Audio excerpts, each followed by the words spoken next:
Yes, hi, Brian James, that Micro Four Thirds guy with you once again.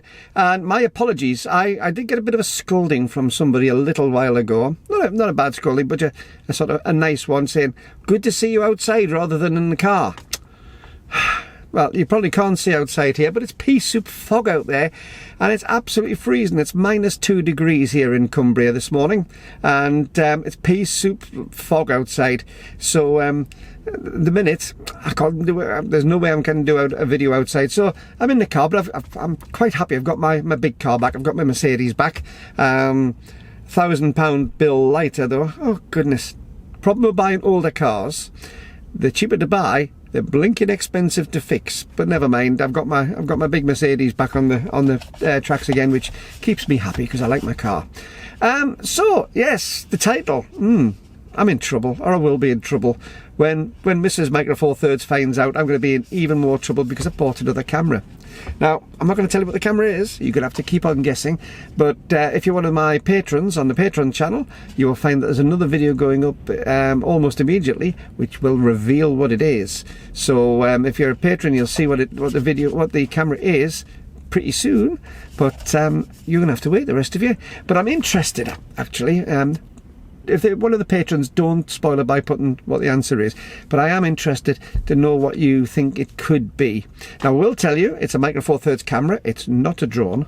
Why is it everybody asked if it was a drone last time? It's not a drone. It is a Micro Four Thirds camera.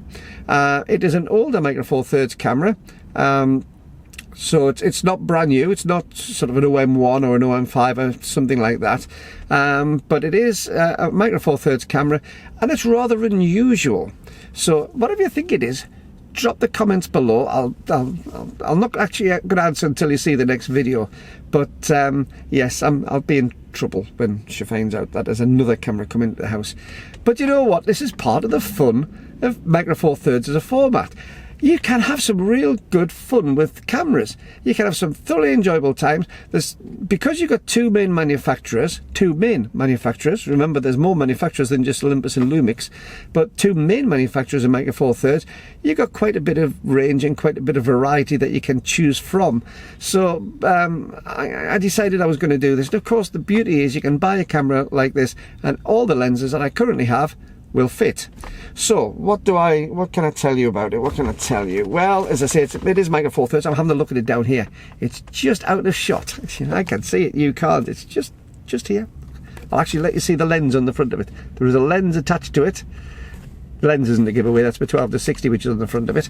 But my lens is on the front of the camera. If you're really clever, you might have got a clue there. But yes, got this little camera, and it should be a bit of a challenge. So I'm going to be interested to see what it is. What else has been happening? Well, obviously the channel's doing really well. I've got some interesting responses about the black and white shooting as well. It seems that there's a few people out there looking for new challenges. A few of you are looking for new challenges and seem to have been spurred on by the comments that I've seen below to actually go out and do some photography. So that's fabulous. One of the things I didn't cover on that was filters. Somebody asked if I was using an orange filter on the shots and things. I'm not using any filters at all on it. For black and white photos, for monochrome filters, what I tend to do is I'll apply them post-production.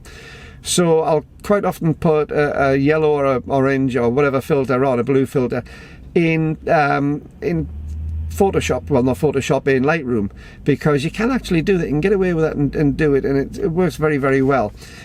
So I tend to do that. Having said that, the photos that I did the other day were just processed straight onto my iPad. So the only thing I did on there was just a little bit of tweaking on the iPad software, on the normal camera software, the normal photo software I should say, on Apple, and uploaded. The only thing I really do on that is put the 16:9 format so that they work well on the video, so it fills the screen in the videos. But apart from that, that's there's a clue for the camera as well. The camera that I've got doesn't shoot square format. There's an interesting one for you. It does 4:3, 3:2, 16:9, but it doesn't do 1:1 square format. there's a bit of a clue for you. Just remembered that. So yes, the monochrome is really good, but what somebody said about shooting at night as well, and they had a little project for shooting at night in monochrome, and I think that's really interesting. I think that's really challenging. It is a different viewpoint, and it really is a nice viewpoint to have monochrome shots rather than colour for a change. It does make you think a little bit. And as I said in my last video, and a few people have pointed out, the fact that you can actually see and compose in monochrome on these cameras is fabulous. Because remember, even in the old days when I was shooting black and white film, what you saw through the viewfinder was always colour. Because all it is a prism taking in the real light and turning it upside down so you can see it and getting in focus. But on these cameras you can, as I pointed out, see it in monochrome and compose in monochrome, which makes such a huge difference. A couple of people also asked me about what I was shooting the video itself on when I'm shooting my videos on these days. I used to use the iPad only to do the video, so I would actually put the iPad in front of me and I would record in the iPad. Then I started plugging an external mic into the iPad for that. But now, since I got the G100, almost everything's done on the G100. Almost everything's done with the 12 to 32 f3.5 to 5.6, and almost all the sound, not all of it, almost all the sound is in my little Rode video microphone, which is sat here just in front. You've probably got a little tap there just in front of the camera underneath it, and that seems to give me some really nice clear sound when I'm doing these things in the car, because sound hasn't been the best thing that I've had over the years to do. The other thing that I was doing, I did a 5 massive Mythbusters video, and that's really provoked some comments, not only on YouTube but on some of the other social media platforms that I'm on as well. And it seems that it's stirred a few people's thought patterns on photography on there. But as I say, I had a list of 27 to start with, and I hadn't put any real thought behind them to get those 27. You know, there's probably double that I could think of. There are so many myths in photography, especially these days with digital photography. There are so many myths and non-truths that people believe because the press tell them to. And that really has got me thinking about it a little bit as to what's going on there. Now, the other thing is that I am going to be doing some live streams. I'm going to book some live streams so you'll know in advance when they are. Basically, just as a chat, a question-answer session on those. I did suggest this a year or so back, when I had well less than half the subscribers I have now, and there was mixed reactions to it, but I did a couple of test ones and they went really well. So if you are interested in live streams, keep your eyes open. If you don't want to follow the live streams, then just ignore them, go on to the next video. I'm quite happy with that. But I am going to be doing some live streams, but it is worth making a proviso. I'm going to be doing some question and answer sessions, but it is worth remembering, I don't ever class myself as an expert on photography. Quite the opposite. I am, although I've been doing it a long time, I still class myself as something of a serious novice. I am technically very adept. I come from a very technical background. I'm an engineer by original trade, although I've had various professions in my time, but I started out as an electronics and mechanical engineer doing radar systems. So I have a strong understanding of the physics side of cameras and the technical side and the electronics side of cameras. But there are certain things which I'm fairly well experienced on. Studio portraits for a start. I've done a lot of work on those over the time. But I'm not an expert by any means on any of the subjects. So if you do ask questions, it is an opinion. It is not necessarily God's honest truth, but I will try my very best. So I'm looking forward to doing those. Let me know in the comments below. As I say, let me know about your thoughts on what the camera is, but also let me know in your thoughts as to whether I should be doing a live stream. I'm thinking about once a month, and there will already be some scheduled for my Patreon channel, but I'm going to be doing some on my normal channel as well. Let me know if that would be of an interest for you, because when nearly at 6,900, I think it's about 6,860 subscribers before, and I hear other people on channels saying this, you know, oh, they're very special, all the subscribers are special. You are. You're very, very special, because without you, the channel doesn't really exist. I rely on people like yourselves to actually support the channel. And I'm not on about just financially support the channel, but also just in your presence and the input that you put on insofar as asking questions and bits and pieces like that. That really does make a difference to me.